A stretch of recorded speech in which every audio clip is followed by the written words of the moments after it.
right, we are here, Black Friday. I have a special edition today with the man, the myth, the legend, Harley, who is president of Shopify.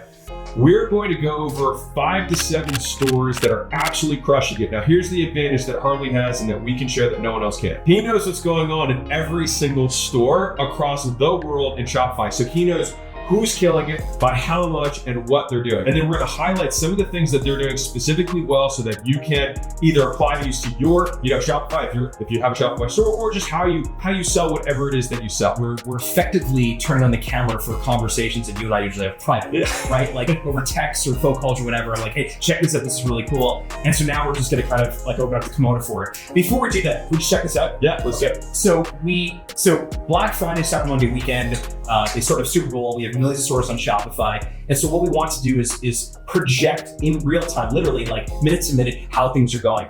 And I think we hit peak a little earlier today, revenue, EST on Friday, but we're now at the $3.475 million in sales every single minute. Every single minute. 28,000 orders per minute and almost 30,000 unique shoppers. What is amazing though, okay, so we're about to, North America is about to come here. Can I stand up? Yeah. Okay. So what you're about to see, so this is North America right here. So you see where the orders are originating from, where it's going to. But there are these little fireworks. Oh yeah. Okay, so those fireworks, every one of those fireworks is a brand new entrepreneur getting their very first sale. Oh, that is a brand new entrepreneur being created. The common thread of what we're gonna talk about today is that they're doing things that I think are unobvious, but incredibly effective. Well, let's kick this off with Gymshark. I was just texting Noel before this, being like, hey, is there anything that Noel Mack is the best. Yeah. I think with Gymshark, because obviously we're going to look at the site, we're about to break all like the little details down, but there's also the things that they do prior to getting to the site, right? Which is what is the brand context that this sits within? And so I think Gymshark does such a good job of building the brand and giving and providing value and making positive associations with the right people, the right athletes at the right time. That when they give when they need to give, and they did like reps for mental health, like they give when they need to give, but when it's time to ask, they ask if they mean it. That's and so Black Friday is the best time to ask, and so let's dive into it. They also know their audience really, really well. So remember, there's a couple things. Let's start high level and we'll go into actual tactics. Yeah. High level. Gymshark is the quintessential online retailer. They started online. Ben Francis starts this. He's literally a pizza delivery guy. Yeah. In 2012, starts Gymshark, and they build this amazing online business. It's an online brand predominantly. But actually right now, one of the most interesting things about them is they have a massive physical store, a pop-up in New York City. So they are not necessarily staying within the confines of one particular channel. They're expanding well beyond that as well. This offline presence is going well. Now, they will still do the majority of their sales. Right. I suspect, they haven't told me this, I suspect will be online. It doesn't matter. This idea of having a 12-week pop-up for the holidays is amazing. That's one. Second is, it's a 12-week holiday pop-up. Right. It's not 4 days. It's 12 weeks. Yeah. And so the fact that they're doing a 3-month pop-up about holidays means not only are they starting before their competition, they're also ending after their competition. Yeah. Right. So they're expanding that. That's something that's really cool. They did this really cool social media campaign, which was sort of titled, like, quote, "There will be signs." And no one knew what "there will be signs" meant. Well, what it meant was in all their advertising, there would actually be Easter eggs. These little clues of what they were doing. Now, it wasn't obvious. It was super unobvious. But because Gymshark is so creative and their community and fans are so creative, their fans kind of understood something's there. So people started doing a deep dive into every marketing campaign, every new product. So they actually convinced people to spend more time on the site to look at what is actually doing that. It's kind of like the Super Bowl when people are like, oh, I just want to watch the ads. That's it's right. like they're getting their whole audience, the most engaged audience, to pay attention to it. But not only that, but also make content about their marketing. That's exactly right. Which then gives them this whole extra, lift to their impressions. And so I thought that was really, really cool. So a couple things. So I'm just put that. One of those is Easter eggs. Yeah, a lot of Easter eggs they did really, really well. All right, cool. So let's start with the. Let's start with the site. So what's the if we're talking pure conversion? Look at Mike. This site is effectively a giant coupon. Yeah. Now, one of the this is me getting soups. I'm going into tactics. So if we look here, there's a couple things that I want to point out to my folks, which is number one is they talk about lowest prices on top sellers, which is nice because number one, it's like, okay, we're not just doing it on the crap, we're doing it on the good stuff. All right, so that's point one. Number two is, now this is a little bit of, again, this is just tactics. Notice that it's with the code. And so I know this sounds like a small thing, but sometimes basically getting people to, I think you maintain the retail value from a brand perception perspective, and then only at the checkout, people then realize the savings. And I think it feels different as it's closer to the purchase. Now that I don't have a double-blind placebo split test to back that up, that's just me as actually, what I would suggest though is that in this particular case, they're being incredibly, like, they're giving it to you on a silver platter. They're saying effectively, go buy right now. Yeah. Now, traditionally, if you look at this site in 3 weeks from now, it's very slick. Oh, yeah. Black, incredible imagery, great product photography. This is different. I don't know what, like, this is a completely different thing that you've never seen before. I also want to point something out also. Look at the order on top. There's only 3 things in the top header. Yeah. Women's sale, men's sale, accessory sale. They don't have any of their other product categories. Yeah. This is deliberately designed for this particular week. So if we're thinking about when you're making offers for whatever it is that you're selling, it's narrowing focuses, right? Or foci, right? So if we've seen that word, foci. Yeah. So they did this experiment. There's 24 jars of jam and then 6 jars of jam at the supermarket, and they had people try them out. And the 24 jars of jam had more people try them, but less people buy. Mm-hmm. And then the 6 got way more buyers, like 2 or 3 times more buyers. And so the same thing happens is that we have to have focus as entrepreneurs and say, okay, I'm going to have a disproportionate amount of attention. My customers are going to have their wallets out at this moment. What am I going to prioritize? Yep.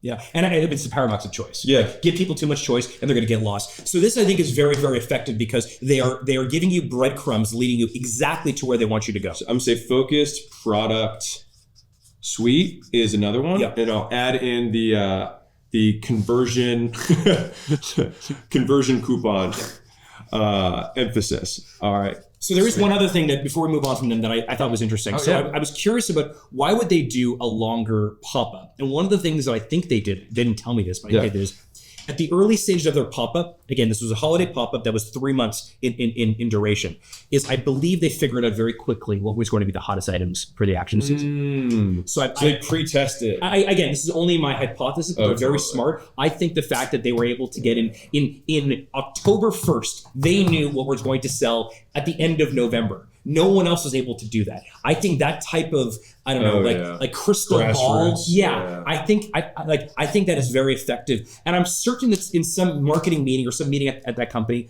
or even in other companies, they said, why would Gymshark do a 3-month pop-up for the holidays? And I think they were thinking to themselves, we're going to get so much data so much earlier.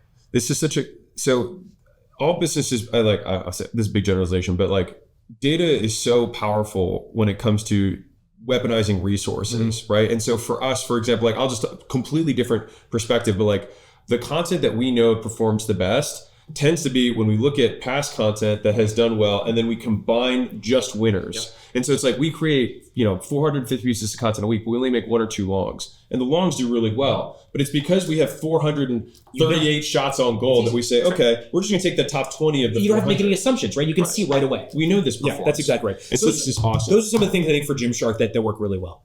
All right, rock and roll. Let's move on to let's go to BarkBox if you have it up here. Let's rock it. Okay. BarkBox. Okay, BarkBox. If you have a pet, you likely know. You want to move this? Yeah. I'm going to turn this guy down. We'll recap at the end. All right, BarkBox. This is like an Alex size Post-it note. This is how I roll. It's good. Okay. All right. So BarkBox, if you don't know it, is this incredible pet food business, pet company. And one of the things that I think they do really, really well is that they have a deep understanding of their customer, not too dissimilar from Gymshark. But one of the things they did was they actually created challenges to get discounts. Ooh. So rather than simply give out the discount, they created these pet quizzes. They've been doing this for a couple weeks now. But it created this interactive gamification. Mm-hmm. It wasn't simply, here's a coupon, go buy it. Mm-hmm. And they have competition. I mean, there's a lot of Chewy's there's a lot of other companies out there. Yeah. But I think one of the reasons that BarkBox is winning is because it doesn't feel like a simple transaction. It feels like you're actually doing something a lot different. It's like custom. It's like more deeper. That's right. And you're also challenging people to say, like, if you do this and you do it well, you get this reward, right? It's almost Pavlovian. Yeah. And I think pun intended. Yeah. So I think they did it really well. I also think the other thing they did is they created a very personalized experience, because one of the things they got from the quiz, they got a lot of great information about the customer. Notice common theme on the data here. Side note. Yes. Oh yeah, exactly. I mean, all these people are, they're retailers, I guess, primarily, but they're incredibly smart. Business innovators. They look at data. They're scientific about how they run these promotions. And so here's a great idea, because they did this challenge-based coupon. So you've got this gamification piece of it, but they were able to ingest a ton of data from their customers. So now I didn't take the quiz, but I assume one of the quiz questions was name of your pet. Tell me about the age of your pet. Now you actually have a wonderful database. And they know they're remarketing what they're going to be. Precisely. Now you have this wonderful database. Where probably breed, right? I'm sure. But I think this idea that like the best entrepreneurs play into the brand's the strength of their brand. They're not trying to be. At some point, we're going to talk about Butcher Box, not because it's Barter Box. If you make that mistake, it may be awkward. But they're not trying to be like a high-end meat company. They're just trying to be who they are. And I think they have a really good understanding of that. So low-key personalized experience that was delivered through this gamification, I think they did really well. And Barter Box is doing phenomenal. And I'll talk about one really big one. So on Gymshark, I didn't mention it, but it was there. They had a top banner. And so one of the best and most valuable pieces of real estate on any online store is going to be the top banner. And I think when I was scrolling this guy, there it is. Yep. So you can see they have their top banner, and they're making like that is, especially on mobile, which you probably know the percentage of traffic, but a huge percentage of traffic. Right now across the internet, for online retail, more than half the traffic is on mobile. Historically, the actual checkout was lower. That's changed with things like ShopPay. Because things like ShopPay. Yeah, I'm not. This isn't a Shopify pitch, but it's true, because even though you may browse on a mobile device, you didn't want to have to put in your credit card number on a mobile device. That was annoying. But now accelerated checkout, whether it's ShopPay or Apple Pay, makes it much easier. So conversions have gone dramatically up on a mobile device because of accelerated checkout, which is great because that's where a lot of impressions are served. Precisely. So BarkBox also has this, but I want to double click into, not actually double click, but like let's zoom into they wanted to make it easy for first time buyers. And so they're going, obviously they have all this marketing, they have all these people who are sharing stuff, and get your first box for $7, right? So they know, obviously they're going to do things for their repeat customers. They're going to take care of their existing audience, but you have this opportunity where you have a disproportionate amount of eyeballs with new customers. And so if you can double down and make a crazy offer because you know what your LTV is on that customer, it's a great time to do it. Now, when paired with, and this is, again, we're going to mix and match stores here, but with Gymshark's in-person emphasis, it's like you can get this deep relationship. Now, they're approximating that by getting tons of information on them, but in the IRL setting, so in real life, you also get this test for in a clothing store, right? And they're like, wow. And it becomes a totally different shopping experience. It becomes an identity shift. You say, I'm a Gymshark fan, I'm a Gymshark athlete, whatever. And look, products that are on there, they are their top, I can't really see there's light there. I think those are top 4 selling products likely, right? They're just making it obvious. Here's what we sell. Do you want these things? You can buy them right now. Yeah. So first time buyer incentives, and they did the same thing as Gymshark, which is prioritize the buy box, right? They know what people want and they're making sure that it's clear and evident. And it's timely. Look what the banner says, Bark Friday. This page is created for today. It is Black Friday. It is not like the weekend or holiday special. This is a deal for right now in hyper real time. And if you don't get it by midnight, as they say in French, c'est fini. Yeah. C'est fini. But so banner urgency and first time offer, prioritizing the best products, using data to create deeper relationships for remarketing the future. People are going to have lower action thresholds now, so it's easier to get people to take that first step and give you a little bit more information. We actually did something like that this morning as well, which is like, okay, we're going to make this big for acquisition.com.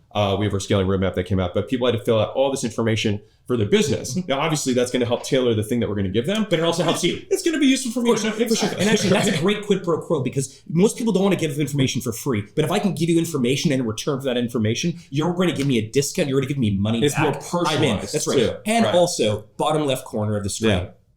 This is what they want. They want you to sign up for their subscription. Yeah. Right. So they yes, you can buy things a la carte. Gifts are up there as well, but it's ultimately they want a multi-month subscription from you, and they're giving you an incentive to do it on Bark Friday. Now, also to hark back to Harley's point earlier. Yeah. Notice the top. There's only three or four things that they had there, and I'm sure that Their site probably has a more in-depth navigation. Of course. I mean, this is a trend we're seeing right now, right? These sites are built for today. Yeah.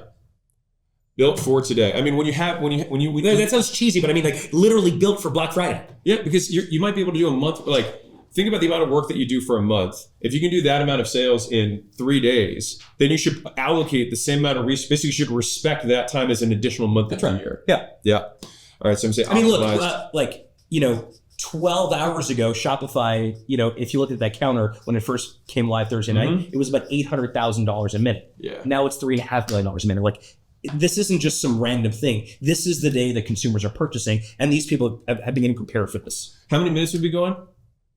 Rough 10? 15? I was going to do the simple math just to say, while we've been on, there's been probably another 50 million in sales to this app. I was going to say, we got a lot to cover here. Yeah, let's do it. Let's rock. Let's go to QVC next, because this is not unobvious. When I told you I was going to talk about QVC, you told me, you're like, are you sure? I was like, yes, trust me on this one. And I was like, save it for the live, because everything you started getting into is like, everyone's going to want to hear this. So if you were like me, you remember QVC is like what your mom was watching on TV for like the 17th pair of fake jewelry. That's not fake, but it's a stone from Africa that was mined and whatever, right? And so this is a totally different QVC from what I grew up with and probably you grew up with. And so, yeah, Harley, take it away. Okay. So QVC, the way that it used to work is actually very, it used to work. It's a very simple process. It was a channel that ran like basically indefinitely. It was like always on. And they had these people coming and presenting these beautiful things. Check out this. If you want this, call us now. Then it evolved and it became, if you want this, go to this particular webpage. So actually QVC came to Shopify and they said, we actually want to build video on demand. They wanted to build something where concurrently with the actual the video, you could actually purchase right then and there, like one-click checkout. And so the way it works is you actually see these product thumbnails show up in the video on demand, and it's under like the hottest holiday host gift channel. But the thumbnail link over, it's built on Hydrogen, which is Shopify's headless product, and you can actually check out while you're watching the video. The reason this is interesting is because there are way too many ads, videos out there where you effectively have to leave the video to go make the purchase. Yeah. Meet people where they are. If they're watching the video, allow them to continue to watch the video. Don't stop the flow of information. Don't stop the entertainment value, because that's not what they want. There's a very high likelihood chance that if you get them to leave the video and go into a checkout, like a 4-page checkout or even a 1-page checkout, too much friction. And so the fact that QVC, which is, I don't know how long they've been around, someone can probably figure that out, but they've been around for many, many decades. The fact that they've created a seamless, like concurrent shopping experience tells me that even older companies are able to innovate and use technology to do some really cool stuff. And I would bet dollars to donuts that the people who buy once are more likely to buy a second time while they continue to tune in. And so it's like, we don't want to break this moment. So we talk about this in our stuff, like we have hyper buying cycles. Like there are these moments where buyers will enter. So like, let's say you decide you want to start doing a turkey trot or you want to do some 5K or whatever. Well, as soon as you make that decision, all of a sudden you're like, well, I want new shoes and I want some shorts and I want one of those iPod, armbands. Yeah. And so if you immediately sell the shorts and then they have to leave, they might forget about that and then they'll remember again, but with a different retailer. Yes. And so it's like when they're in that window, a lot of business owners are afraid to like kind of lean in. Yep. It's like that's when the iron is hot, strike, or whatever the saying is.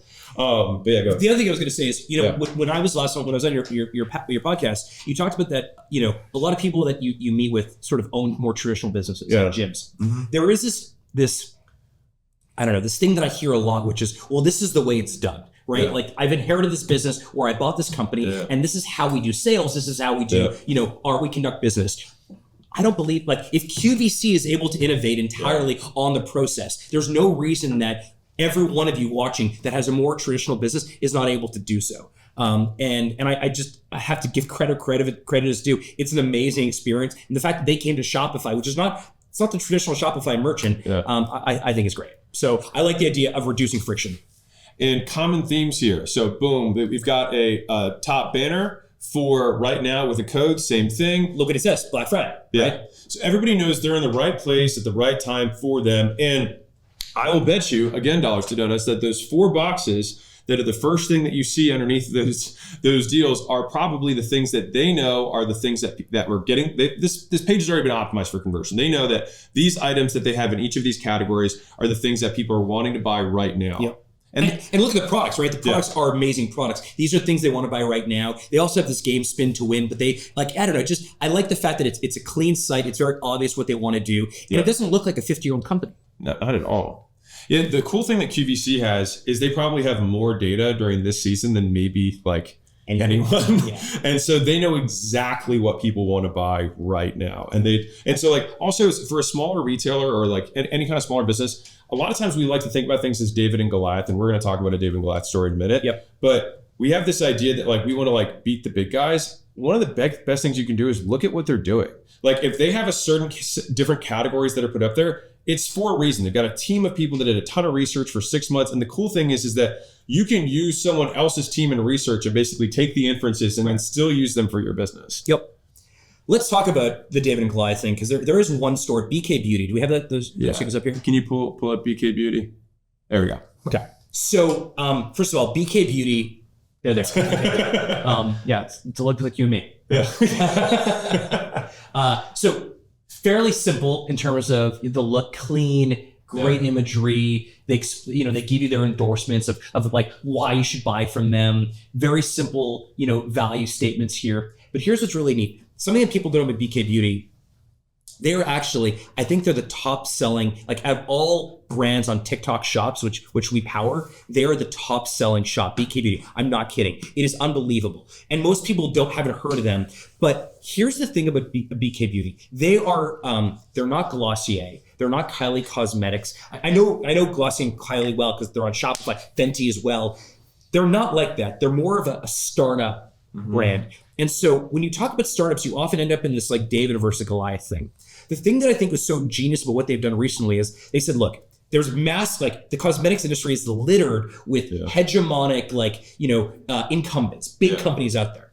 Instead of going head to head with them, they went and actually created partnerships with them. So listen to this. They created partnerships with Maybelline, L'Oreal, and other major beauty brands that were just getting started on TikTok. They went to them and said, look, we actually know how to do TikTok ads better than you do. Instead of us competing with you, why don't we do collaboration? And actually, this idea of David Goliath, they said it's actually going to be David actually partners with Goliath. And it's amazing to see a startup partner with these very large brands. And they've done some really cool stuff. They've also native integrations. I said TikTok, but they've also used Shopify to native integrate into YouTube as well. So right from a YouTube cosmetic tutorial, you're able to buy BK Beauty.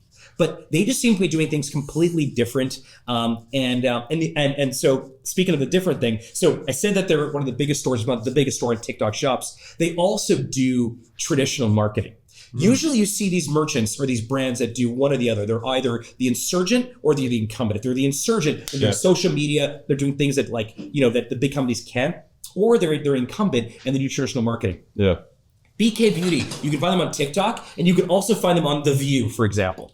Right? So they have no specific biases towards different marketing channels. They're impression agnostic. Exactly. Show me the return on ad spend. Right. What is the ROAS? Where can I get my CAC to a particular point that it makes sense for me relative to my lifetime value? So that's a company that I just think is doing things completely different. They haven't emulated anybody else. And I love the idea of collaboration versus competition. And I'll just say as a personal different side note on this is that this direct and native integration. So this is actually kind of a similar thing to the QVC story earlier. But if you have the opportunity, it's one of those high leverage things that's worth investing in, which like I'll give you a very a simple example. Like I have on Twitter, this little box that's integrated. It's called X now. Oh, sorry, Jesus, yeah. And so on X, there's this little box. It's like a buy box for people with products, but for me, I just made it a $0 product that then just goes to my email list. And so because it's so native to the platform, it outperforms relative to my view count compared to other platforms I have because it's so native. Well, same thing with TikTok. Like TikTok really wants to make TikTok shops a thing. I don't know how long it's going to last. Yeah. But if you were early on that, you did well. Same thing with YouTube and Spotify. When Spotify wanted to get into the podcast business, those early podcasts generated a lot of sales because you were actually aligning your growth with some other company's macro mission or objective for that particular season. And they're flooding. And so like the David and Goliath thing is that if you're one of those early podcasts, it's like you get to basically tap into their resources and their distribution and their kind of track record, where they get to tap into your innovation, your adaptability. And so a lot of these big guys, like real talk for all the smaller entrepreneurs here, you are a dangerous player on the board, right? Because they know that given the size of their infrastructure, it's so difficult for them to make big bets, and everyone's afraid of losing their job and having the bad idea, that a lot of these bigger companies just kind of stay relatively stagnant. Let's just stick with the playbook. It's worked for 5 years. It's worked for 10 years. Don't mess. And the big companies, just to say it, like they don't have the founder energy, right?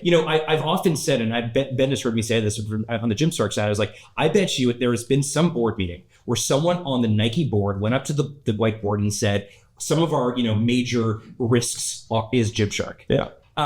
That is unbelievable. Yeah. That a 10-year-old company is an existential threat to a company like Nike. Yeah. But it's true. These, a lot of the small businesses that are watching, you think that the big companies, like you're worried about the big companies eating your lunch.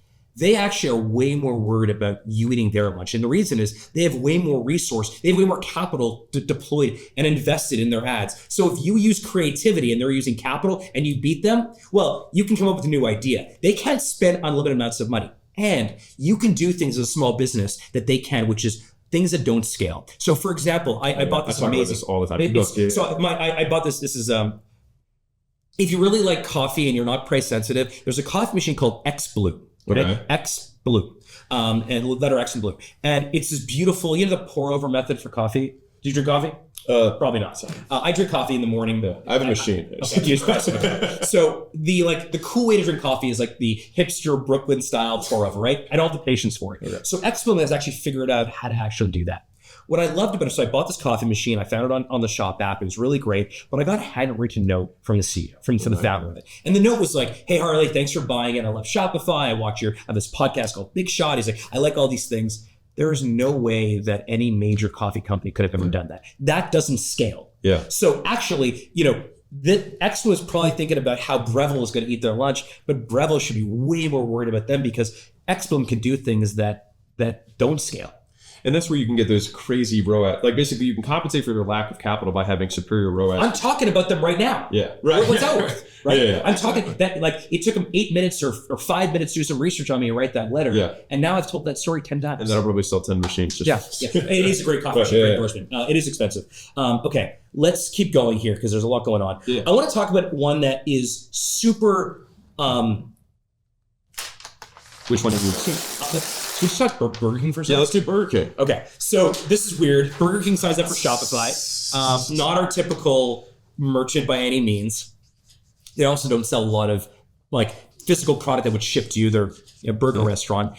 But they created this thing. It's called the most whopperful time of the year. And it's a freaking advent calendar. And I was like, this thing, it's weird. And do you see it there? There you go. Yeah, pull it up there. Okay. There it is. There we go. This thing sells out instantaneously. Okay. It was 12 items ranging from figurines to branded sunglasses. It started on November 22nd. It cost $19.54. They were created in 1954. And you had $100 worth of product in it.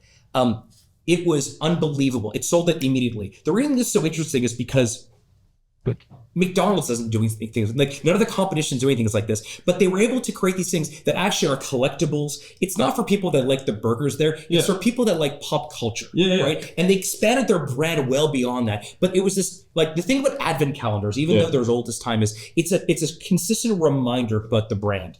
And actually, Brewdog did one, Vosages did one, Fly by Jing did one. A lot of great brands did advent calendars this year. I haven't seen advent calendars come in a long time, but the reason I think advent calendars actually could work if you have the right type of product and brand is because it's not a one and done. Can you define advent calendar? Yeah, it's basically it's a scheduled release. Okay. So you buy it could be 30 days. In this case, for Burger King was 12 days, but it's effectively something you get multiple times.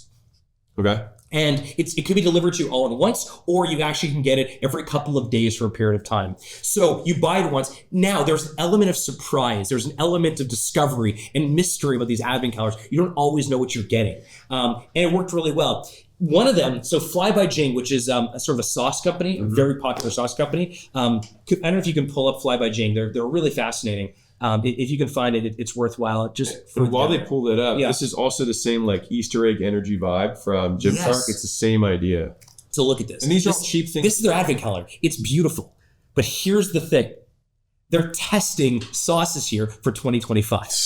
This is entirely, I mean, it's a cool product. They made money with it, but it's also a test of what they should make next year. Yeah. So one of their sauces, I'm going to pronounce this wrong, but it's not Szechuan, but Sichuan sauce was in this. And they wanted to know whether or not their fan base was going to like this. And the presumption was use this, like have your best sellers, as a couple of these releases, but have a couple of demos there.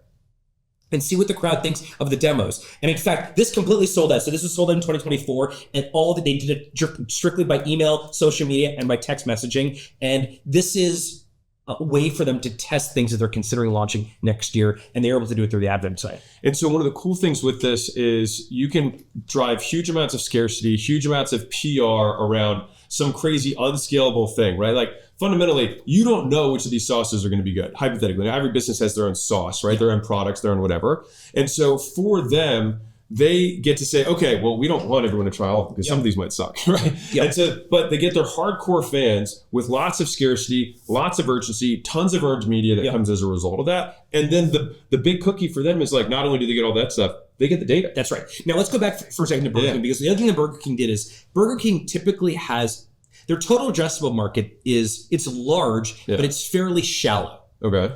I think what they were able to do with this particular calendar, this Advent calendar, was they were able to create a different relationship to the brand. Yeah. Very few brands can possibly do that. A lot of the race car companies do. So you may drive a Porsche, for example. There's a lot of people wearing Porsche jackets. Not my style. I really like that stuff. But now they're able to, like, you only may drive that car once, and a lot of people can't afford the Porsche. Yeah. But a lot of people that cannot afford a Porsche are walking around in Porsche merchandise. Right. Or Ferrari. Ferrari is probably even a greater example of that. So that's kind of what Burger King did. They're like, look, the transaction is typically you buy a burger or fries from us, but now actually we're going to create limited edition product that is going to be super cool. Yeah. And I think that they created a new type of relationship with an unobvious constituency of their brand. And I'll piggyback on two other things I think Burger King did really well that we were talking about before this, is that they've been very nimble. And like they're almost, dare I say, like becoming almost cool. They're almost cool. Yeah. Well, they're like, in fact, their tagline now is forget the clown, McDonald's, go with the king. And then they did this massive. I don't know if you guys saw this, but they did this national deal where it was like you could get a Whopper if you were within 500 feet of a McDonald's. And they geolocated it. Yes. And so, so this is how they got this massive adoption of their app.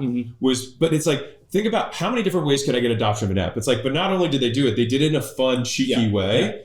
So people would drive to McDonald's to then buy the Whopper. I always thought like Uber should do that with push notifications at a particular hour in your bars, like near 6th Street, Austin, Texas, or like in downtown in Vegas or something, where someone is probably out at a club or a bar. They've probably had a few drinks. Why not just say, "Would you like a car right now?" Just push it as opposed to have them pull it. Right. And I think there's a lot of opportunities, or Uber Eats even can kind of do that. Hey, it's late night. Hungry. You just got out of a car. Right. Like, we know you went from the club district to your home. You probably want like a snack or something like that. Or when they get into the car. Or get into the car. Right. Like you're driving. By the time you get home, we can guarantee it. Right. That's where you sort of like forget this is actually, I'll take a sec. Like Shopify's been public now for 10 years. Yeah. We're about to celebrate a 10-year anniversary in May 2024. This will be sort of the May 2025 will be our 10-year anniversary. We went public in May 2015. We did this roadshow where you meet all these investors. We did 93 meetings on the roadshow. I absolutely loved it. It was like taking a company public. I think from an entrepreneur perspective is like one of the coolest things. Yeah. I was able, our team, we rang the bell at the New York Stock Exchange. It was a very special moment. But the number one question we got when we were on the road for Shopify was, we like the company, we like the product, but your TAM feels very small, your total addressable market. And the reason that was an annoying question for me, or annoying point, was they were sort of looking at us taking a bigger piece of the pie, rather than growing the pie itself. And at the time, the pie was retail SMBs. Right. If you think about Shopify today, a lot of people like that use Shopify, we have B2B business. A lot of them are not SMBs anymore. They weren't able to properly predict what we were going to sell to. I think that's what a lot of people do wrong. They look at, I own a gym, therefore the people that I'm going to target are going to be people that go to other gyms. Right. And that's you taking a bigger piece of an existing pie. Instead of thinking about like, what if I targeted people that have never been to the gym before? Yeah. How do I grow the pie itself? That's how you build real billion-dollar companies, I think. So one of the really interesting, obviously I'll jump on the gym analogy, but one of the things that we used to talk about is your biggest competition is the couch. And so on other gyms. Right. Exactly. Yes. It's the couch. Yeah, right. And so one of the really cool things is we like to sell in a vacuum in every business you have, right? Because you don't want to price compete. You want to be able to have your own unique message that's going to resonate with a specific audience. And so when you create your market, you're everyone's first love. Yeah. They don't know, they're not like, well, the other guy down, like, of course you're going to have some people who price shop, but the vast majority of people, if you're kind of activating, going from 0 to 1, the market is a gazillion times bigger. And so, go ahead. Reed Hastings used to say, I know Reed a little bit, and he used to say the Netflix biggest competition is sleep.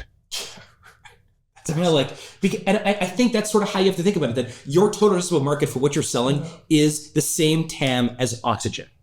It's just a matter of how do you find your way into it. Yeah. And Burger King is now like, again, are they going to change their entire business? No, but they've created this new way for customers to engage with them. And I think that's really, really cool. Let's go to Butcher Boss. Let's do it. Okay. So, not to be confused with Bark Box. Yes, that's right. That also beautiful site. Yeah, beautiful photography. Are you a carnivore? Oh yeah. Okay, so am I. My mouth is watering just kind of looking at this. Right? Yeah. It's just spectacular. So here's the thing. So first of all, their Black Friday thing in advance of Thanksgiving was they want to sell as many turkeys as possible. Okay. That was their thing. They're like, they want to sell turkey. Now, it's gone now because it was last night. They've already changed the site. Yeah. But if you would have looked at this 2 days ago, it would have been all about turkeys. But here's what they did. They acquired a company called Truffle Shuffle. Okay. And Truffle Shuffle is a really cool company, but it's live cooking classes. And they acquired them. And they did this thing called Gobblepalooza. And it was all these amazing cooking classes. Okay. They over-delivered free information, like in an insane way, not gimmicky, not social, like actual incredible things. Here you go. And they gave access to this amazing class. This class could have been, you ever seen like those amazing documentaries on like Netflix about like chef's tables? Yeah. It was so beautifully done. And there was only like, the logical step would be to have a call to action for the class to go directly to, to the brand.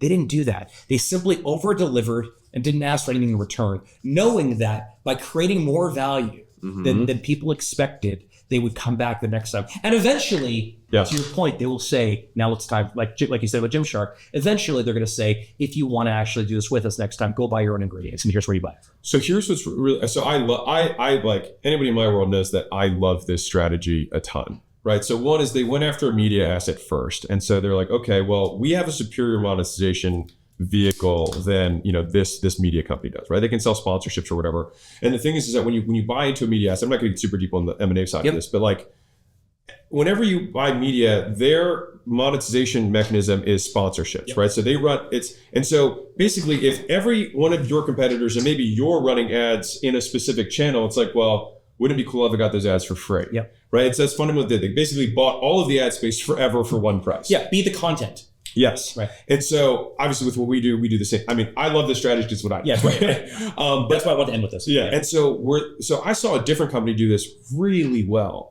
It was actually Levi's. Wow. And so it was so funny. So I was looking for a pair of jeans or something, I can't remember what it was.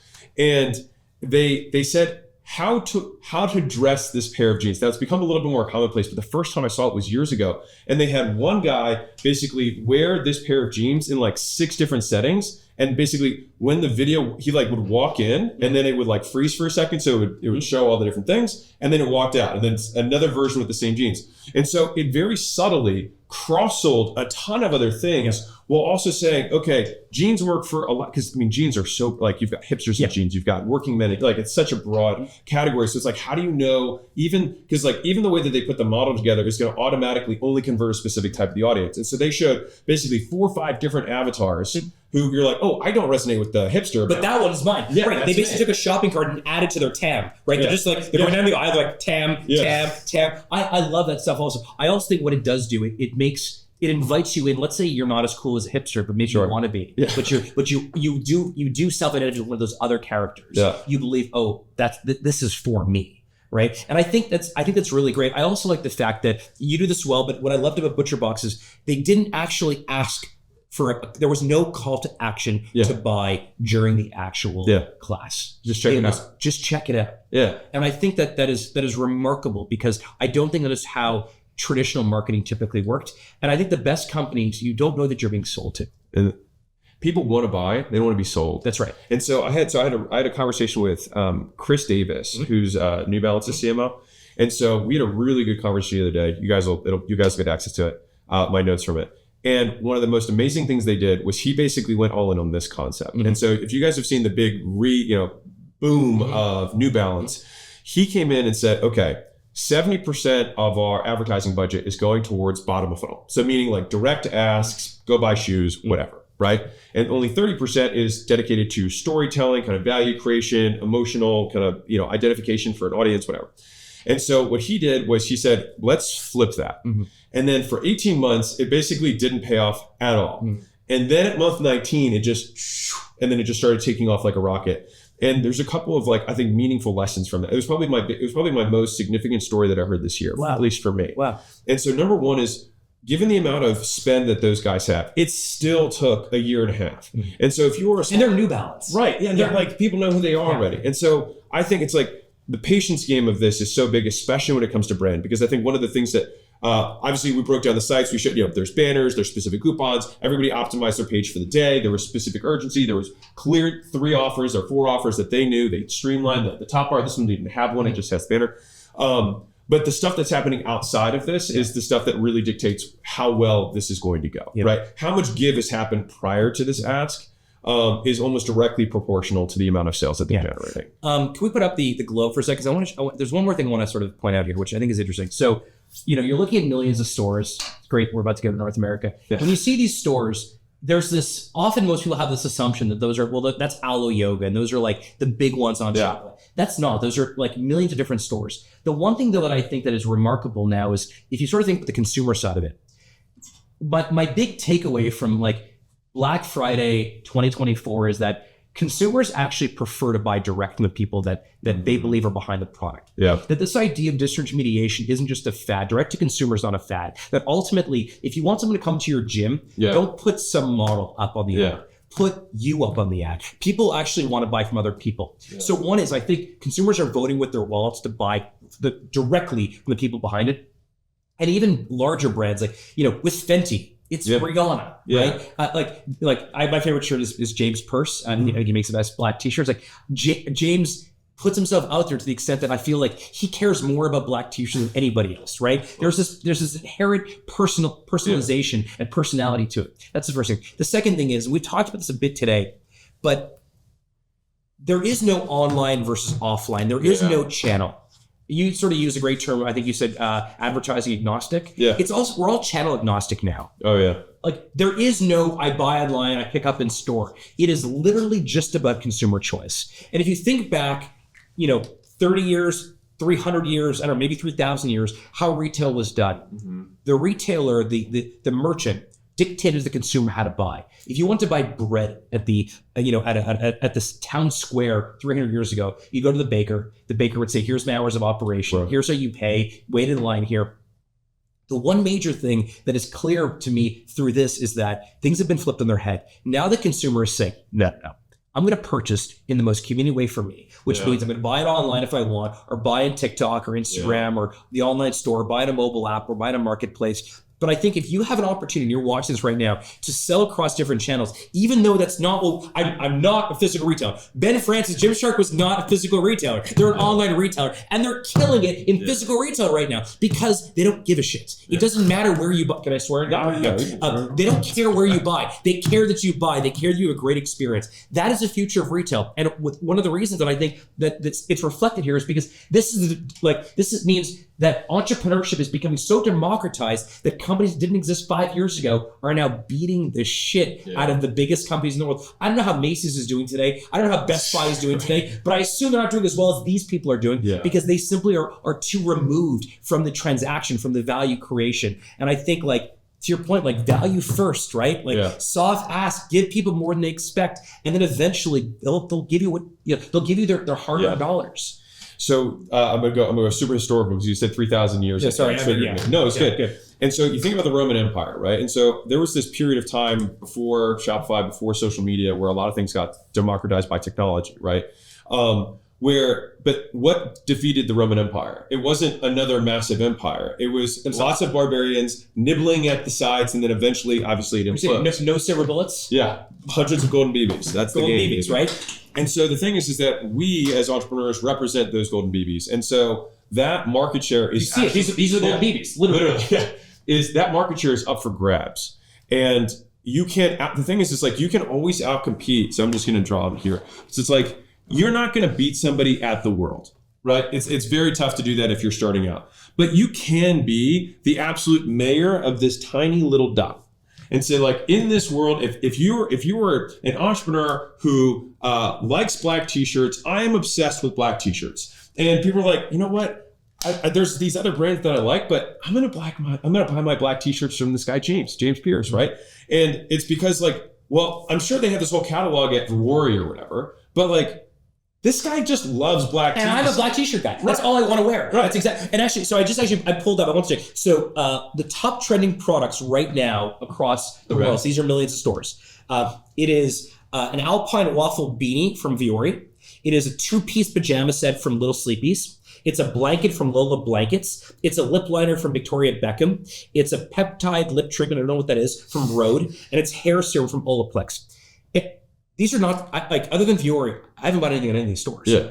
But there's a massive business called Lola Blankets that sells blankets. Yeah. And I'm willing to bet, given that they're trending right now across millions of stores, they probably really give a shit about blankets. And I'm pretty sure that Little Sleepies really cares about sleepwear and pajamas. Yeah. So this idea of taking a niche and blowing it up and inviting more people to participate, you can build these multi-million-dollar, or billion-dollar companies in your niche if you do that one thing really, really well. And this is where the TAM expands, right? And so if you think about, like, okay, well, sleepwear, pajamas. Well, the traditional person would look at that and be like, well, okay, what's the number of pajamas sold every year or sleepwear that's sold every year, and be like, all right, well, I think I can capture 5% or 10%.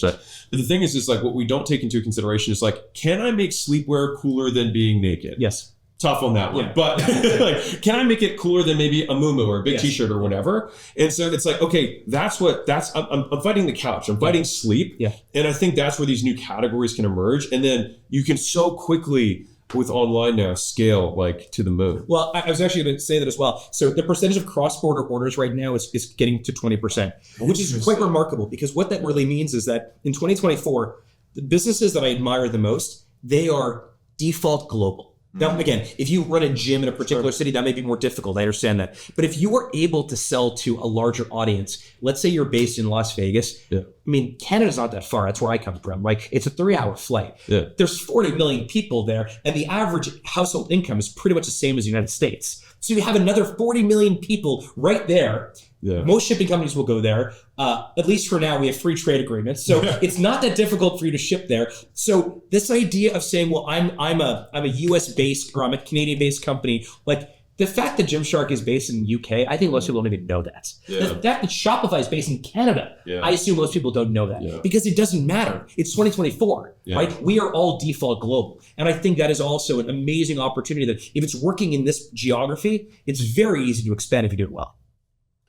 And that is where this little dot over here just starts being this little dot that could, right? And realistically, what happens is it actually grows outside of the original TAM, right? Is that there's a whole other group of people, and maybe you capture this little bit here that says, you know what, I do like their pajamas better than someone else's, but all these people are like, man, I like this just better than whatever I was doing before. I'll personalize it. So one of my best friends in the world is a guy named David Siegel. Okay. David Siegel created a company called David's Tea. Okay. David's Tea, I met David in 2015. He was taking David's Tea public. I was taking Shopify public. So he built $1 billion, he took the company public. It was an $800 million market cap company. And it was, I think there were 350 David's Tea retail locations all over North America. Amazing tea entrepreneur.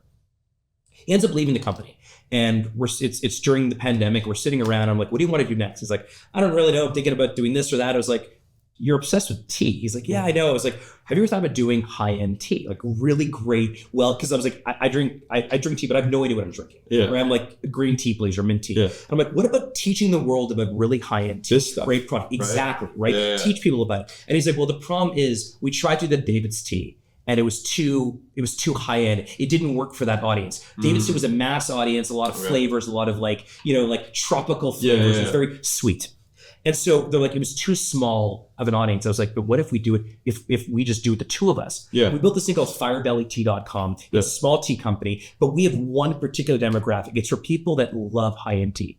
And even though it's a small little dot in a larger tea market, because we're the best of what we do in that particular market, it's actually real business. Yeah. It makes real money. So I think that there is like, you may be working in a company right now. You can, I don't know, I don't like this term, but like entrepreneur, like an entrepreneur working in a big company. And there may be something right now in that company that you think is a great idea, but that company is like, it's too small of an opportunity. It's priority 7 and we're only doing the top 3. Yeah. You may be able to start that thing and it may be big enough for you and 10 people to work on together, even though the Fortune 500 thinks it's not that big of a deal. Sure. And I actually think that is where those opportunities for entrepreneurs are endless.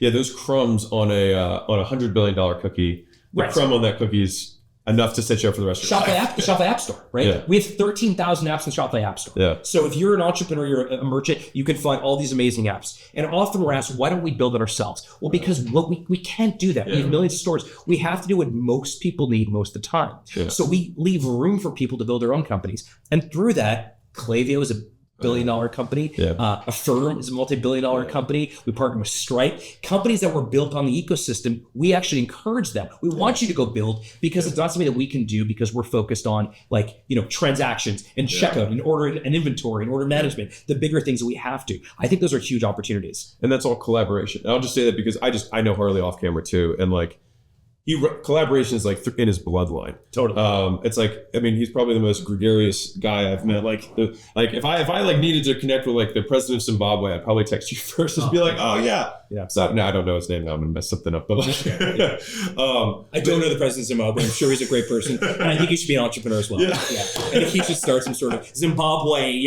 butcher box, company, bark box type company.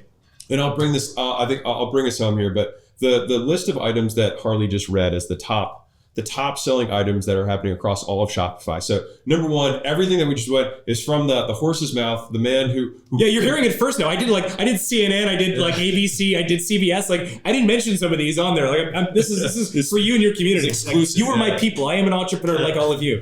And so, but this is from pulling back the curtain of the things that these guys are doing. And Harley knows the CMOs and the CEOs of each of these companies and got to, I'm sure, participate in some of these conversations that led to the creation. I remember when some of these companies were getting started, their mom's kitchen table, and a lot of them had the same question. I'm sure you all had. I think the difference is that one, like they had. I mean, if you're an entrepreneur, you have perseverance, right? Yeah. Like I always describe it as like there are 2 types of people. Big tidal wave is coming, and you have the people that run for the towels on the shore, and you have the people that go get the surfboard. Yeah, and like.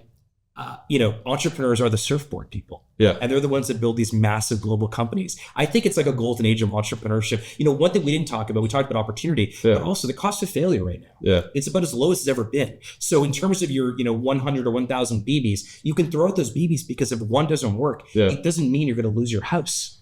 So I give this analogy of the lottery ticket, which is like every entrepreneur has this like ultimate stack of lottery tickets. And so you can scratch them off and cash them in. And the thing is that if you lose, you're back at the exact same position you're at. So you have basically unlimited shots on goal right now for the cost of probably a subscription, a software subscription. And if you compare this to the bakery that you have to start, in 1930, where you have to work for 10 years, put up half the money yourself, sign away everything so that if for some reason the bakery doesn't work, that's it for you. That's it for life. You'll never get a loan again, right? Yeah, you'll never. Yeah, that's all you get. And so it's like we have so many more shots on goal. The difficulty is, so what's the competition for entrepreneurship?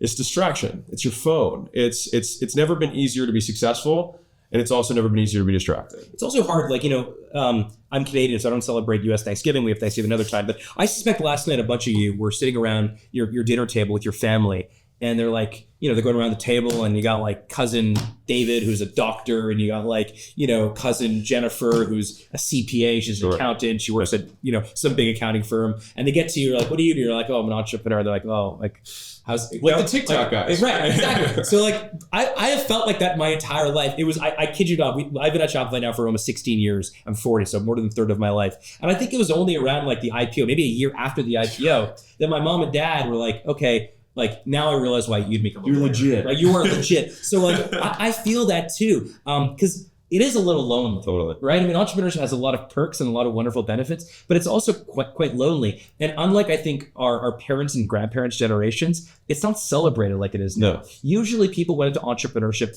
There's this term called forced entrepreneurship. Right. That's why most people did most people became entrepreneurs in the like 30s, 40s, 50s, and 60s because they had no other choices. Yeah. We are now choosing to be entrepreneurs because we're deeply passionate people who really give a shit and want to build cool stuff. The older generations don't understand it as well, I think. And I think the point you made about legitimacy is something that I'll just make my quick statement, which is for everybody who's watching this, that is a struggle that all entrepreneurs go to at every level. And so some people call it imposter syndrome. I've never really resonated with that term, but the idea that you're like, no one thinks I'm legit. Right. But fundamentally, if you have a product and you sell it and customers are happy and you exchange goods and services for money, you own a business, period. As long as you're, abiding by the law, right? I guess you could have an illegal business, but as far as I'm concerned, I'm encouraging, legal entrepreneurship. That's it. That's legitimacy. And if someone has a problem with you doing that, fuck them. The snide comments at the thing say, oh yeah, he's got his little tea thing. Oh yeah, how's that going, little guy? But the thing is that everyone thinks about today, not forever. Yeah. And so like Shopify is celebrating their 10th year, but like 10 years, as much as that's a long time, it also isn't that long to go from, what did you guys IPO at? $1 billion. So going from $1 billion to $150 billion in 10 years. Right. And so Microsoft was, 7 years from inception to their IPO and was Also, so it took us 10 years to get to the billion from right? Like we were a snowboard shop. Yeah. Right. We were a snowboard shop in Ottawa, Canada, above a buffet restaurant. Right. And there's this, and the thing is this, there's this, as you said, endurance, right? There's this perseverance that has to kick in. Basically, business is an infinite game. And the only way that you lose is that you give up. And so many of the permutations of the biggest companies in the world right now started as Surfshops. Slack started as something completely different than founded. It was a gaming company. Right, completely different. And so your first business won't be your last business. It's very unlikely that you're Zuckerberg or you're Bezos. Most people have I have nine failures before my first real big one. And so it's just part of the game. And I know you did t-shirts, you did DJ. I've done so many other things that have not worked out. and the one thing that you and I have to do better, and maybe we should do this, maybe you do this better than I do, but I often will talk about the highlight reel. I don't talk about the bloopers, right? Yeah. I talk a lot about t-shirts and DJs, which went well for Shopify, of course, but I don't talk about, I had a slipper company, I had a poker chip company, I had a bunch of stuff that failed miserably. Yeah.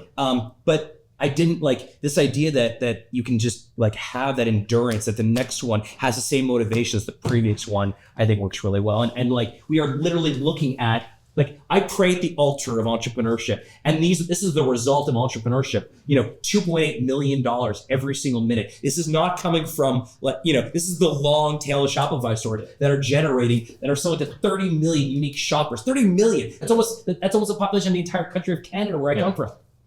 And so failing itself, I think being able to separate failure from being a failure. So basically failing from being a failure. And so failing actually makes you more likely to be successful than not, because you don't take any shots, right? And so it's just making sure that you make that shift. And whether it's also at the higher level, whether it's a new product line. I mean, we talk about specific businesses, but there's been products or features that you rolled out. We're like, oh, that was a disaster. Shipping. We had Shopify. I remember that. We bought a company for over $1 billion and ended up selling it for because we needed to get out of it. It didn't make sense for us. We sort of called these things like main quests and side quests. Yeah, totally. And we felt that shipping was a side quest, and eventually we said, we have to go back to our main quest. Yeah. And so we still make a lot of mistakes. But the key is that I'm not gonna make that mistake twice. And I think you also have to read sort of the tea leaves in the environment. Right now, if you're a publicly traded company, there is no room. I think, frankly, generally, if you're a company at any scale whatsoever, there's no room for growth at all costs. Right. You want to grow a business properly, but you also want to show that you can be profitable. Yeah. So Now, a couple of years ago, maybe that was different, but I think you sort of have to react to like what the macro environment dictates from you. But more importantly, I think entrepreneurship is the greatest thing in the world. I think it's the greatest way for humans to self-actualize. I think it allows people to find their own definition of success, whatever that might be. And it doesn't matter what your last name is or who your father, like my father, is not anyone would ever know. He was a failed entrepreneur. He was a wonderful man. He supported me, but he was never able to help me financially. And it doesn't make a difference because the value that I am, my value as an entrepreneur is how much value I create, not who I am. And that's sort of where I think entrepreneurship is like this great equalizer. Yeah. It's all based on performance. All performance. Yeah. It doesn't matter. Nothing else matters. Which personally is something that I've always been very attracted to. Yeah. Which is like, you don't have, it's not based on your ability to kiss the boss's ass. No, exactly. It's like, how good are you? Right. One more thing. This is good. This is how I like to think things. All right. So we're gonna do a rapid fire recap of the tactics that we talked about. Yeah, let's do it. We're gonna. I don't have to take off my shirt. We're sort of like. Yeah, we're gonna do it. That's it. We're gonna strip down. It's strip tactics. Okay. So right off the bat, we have this is a mess. Hold on. We started here, I think. Right. With Gymshark? Yeah. Okay. Here we go. So Gymshark number 1. So.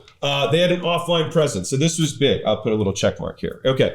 So online company, offline presence. Yes. They wove in these little Easter eggs into their marketing to get their audience and their fans excited about their marketing, like literally excited about the product. And it was like a bit of a secret, right? It was like an open secret of like, what are they going to do next? Yes, exactly. Now, also in terms of products, they weren't trying to sell everything. They were trying to be more focused on the few products that were going to drive the most revenue that they, because they did a 12-week pop-up, probably already knew and will know for next year what they're going to do next and crush it. Yeah, I love it. I mean, can you imagine the meeting where they're like, let's do a holiday pop-up, great, how long? Someone's like, let's do it for 3 months. And they're like, it's a holiday pop-up. They're like, do it for 3 months. And they did it. I think they're winning. It's like a crispy pop-up. Like exactly. Yeah. I don't know what it is. Yeah. Also, just making sure that the sites that you have during the seasons where people have their credit card out are optimized for conversion. So like there is a time for branding. There is a time for making an ask. And when the going is good, go hard. Now, we covered the pre-test winner. So we're going to go to, what do we got? We got BarkBox. Okay, so BarkBox did this great thing, which I think every business, I'm a huge, this is a star one for me. Quizzes, challenges, in-depth data collection so that you can personalize a discount or personalize an experience, I think makes it you get data, they get something back in return, everybody wins, and then you get all the remarketing on the back end. It's just like a super If you want to see who does challenge-based commerce better than anyone on the planet, it's a company called Mischief. You heard of Mischief? Mm-hmm. I believe it's spelled like this. Yeah. Okay, Mischief. So Mischief does these crazy things where they'll say, there is a PT Cruiser. Remember the PT Cruiser? There's a PT Cruiser in this block radius with the door unlocked and the keys in the ignition. If you can find it, you get to keep the PT Cruiser. That's insane. And they do these crazy stunts all the time, but they are the masters of creating these gamifications. And if you're interested in this particular topic, go study Mischief. And so if you're like, okay, where does that fit in my marketing strategy? So when we were talking about the New Balance of the 70%, this is basically delayed ROAS. Is that you're putting this money in saying, okay, well, instead of spending, again, this is scale here, but let's say you spend $1 million a month in advertising. If you say, you know what, we're going to spend 50 grand on this car and we're going to give it away, you will probably get more than just spending 5% more on your ads, right? So there's this point where you get these trade-offs where having the story and the emotional connection, et cetera, is big time. I like highlighting this, which is if you when the going is good, make sure that you've got something where first-time buyers know what to get. Now, most of these stores had like a keystone offer that they had either, it was aligned with their banner and even on the bottom left for desktop, where it was just like, hey, this is start here, go here. I love directing. I mean, everything that I put on my site says start here. Like, just this is where you start. Leave the breadcrumbs. Lead them down the road you want them to take. Yeah. Right? Yeah. So common theme here, obviously prioritize best products, making sure that you have urgency in the banner. These are super tactical things. And optimize for the day. It doesn't, not every day is Black Friday. I get that, but there are particular days like New Year's is a day, Christmas is a day, Boxing Day, whatever it is. Like there are Halloween. There are particular days where you can simply just add a very simple new theme or skin your site to make it so it's so timely that you need to check out right now because tomorrow it's going to be totally different. I can virtually guarantee you that if you put a seasonal wrapper, so in the offers book, the last chapter is about the wrapping paper with like, how do you change your offer on a consistent basis without changing your business, right? And so my theme here is become a fraternity party planner, right? Like if Tom gets his tooth pulled out, it's like, Kegger, wisdom teeth, right? Like it doesn't matter what the reason why is, just that you have a reason so that you can have your promotion. And so it could be your daughter's birthday. It could be your anniversary of your wedding. It doesn't matter. As long as you say, hey, I'm celebrating my anniversary. And because of that, everything that's couples related, boom. And you can get that information through these challenges. Right. And this is why this is like a super high leverage. All right. Boom. So next one was QVC. This is low tech meets high tech. I like it. So, this one I like because on the video on demand, like QVC, this is to me a story of creating the least amount of friction. Even though QVC has done something for decades a particular way, new technology came out. They made it less, like again, this is concurrent video. You don't have to leave the video to buy. You can buy right then there through a thumbnail. They are, if they can change their way after 50 years because new technology made it easier, everyone else can do that. I think it's amazing. And so I'm just saying, like, what's the fundamental of this? It's frictionless. Yeah. Right. It's streamlined. It's meeting the customer where they're at, and every business can take one step towards your customer. What is crazy is that when you take one step, it's an order of magnitude improvement in terms of conversions. BK Beauty. I mean, this is like, you don't have to compete with the biggest companies. If you want to, you can. But also there's like some of these big companies, I kid you not, you're sitting up, you're watching this right now, they are scared of you. And so rather than you going ahead and competing with them, they got a big budgets. Some of them are worth collaborating with and not competing with. You may actually create something amazing. They're going to love it. Maybe they can pay for your ad budget, and you made yourself less of a risk to them, and you can sell more product. And this is coming from somebody who's in these boardrooms, who's talking to these big brands. So I want there to be like credibility behind what Carlos. No, this is real. Yeah. The biggest brands on the planet are scared of not their exact competition. They're scared of two people in a garage. Yeah. Who's going to be the next guy to dethrone them? All right, so we got Burger King. So having the advent calendar, the promo calendar. I can't believe we have Burger King on here. It's awesome. It's awesome. Yeah. And so, they, obviously they were cheeky with their marketing. They're like almost cool now, which we're like, I don't want to say publicly, like I think they're almost cool. And using their advent calendar to test. I mean, this is this emphasis that we talked about. Gymshark, obviously Burger King did it. But I think this is like it's a multi dip, right? Like I love talking about like how can I double dip or triple dip or quadruple dip on one move that I make. And so this gets lots of PR, it gets lots of earned media, it gets lots of shares, lots of people paying attention. It generates sales. It allows you to reward the most hardcore fans, and it allows you to collect data so that next year you have a huge advantage over your competition, or at least what you would have done if you didn't have the data to sell more product. Yep, love it. All right. And then ButcherBox. I mean, this is you, yeah, right? This is like it's just totally. It is all about give more value, provide more value to them than you capture for yourselves, and do that over and over again until you're ready to say, now it's time for us to share in this upside. But this idea of creating classes with no call to action, no sales pitch, just here's an amazing class. Here's another amazing class. Oh, by the way, this next class, if you want to cook like simultaneously, here's a link to actually buy the ingredients. It just creates this different it doesn't feel like you're being sold to. I mean, this has been my entire marketing strategy. And so I'm super privy to this. And the thing that I will highlight and that I want to push back on, because I can hear the comments saying, well, must be nice, right? Of, well, how they could acquire someone like that. Yeah, right. Yes. Like they can do that. But or this doesn't apply to my business as an accountant, or this doesn't apply to my business as a whatever. Literally, so this is Alex's my 2 cents on this, is that marketing and sales are one continuum, first off. All right, so they're not like these two separate functions. Just because we have different people do them does not mean that the actual psychological process is different. And as far as I'm concerned, all of that acquisition process is a process of education. And so so if we define education as a change in behavior under the same conditions. So if same conditions, new behavior, someone has learned, we have educated. And so the point of marketing is to change their behavior under the same conditions of what we put out. And so if somebody comes in as a regular tea user and then all of a sudden finds out that these teas contain some things that aren't as good, and these teas are much better, they digest better, they're more cognitive clear, they're deeper taste, whatever, then all of a sudden you move. You're like, oh, I'm no longer a normal tea goer. I kind of do like these higher ones. You mentioned accountants, for example. I think that's one of the greatest examples, because the tax code changes fairly rapidly in most countries, even in the US, right? Yeah. If you every time the tax code changes, if you put in a 60-second video that says, here's everything you need to know about section 87221, this new change, 60 seconds, and you do that again and again, if someone is looking for a new accountant, they're like, who do I actually go to take advice from most? Oh yeah, it's this person on YouTube who puts out these great 60-second 60-second videos. I'm going to see if he's available or she's available. And that's he's incredible. obsessed with black t-shirts. That's right. Right? Like he's obsessed with the tax code. And specifically, okay, so we're thinking about counting. So let's use this. Give me the overhead. So if this is, you're like, well, I'm not going to compete with PwC or EY or some of the big accounting firms. It's like, yeah, but all we got to do is beat them with plumbers. And EY, by the way, they are never, EY, all those big firms, they're never going to be able to do a 60-second video that's organic like that. It'll have to go through compliance and committees and all that. You can outcompete them because you can go faster. It's amazing.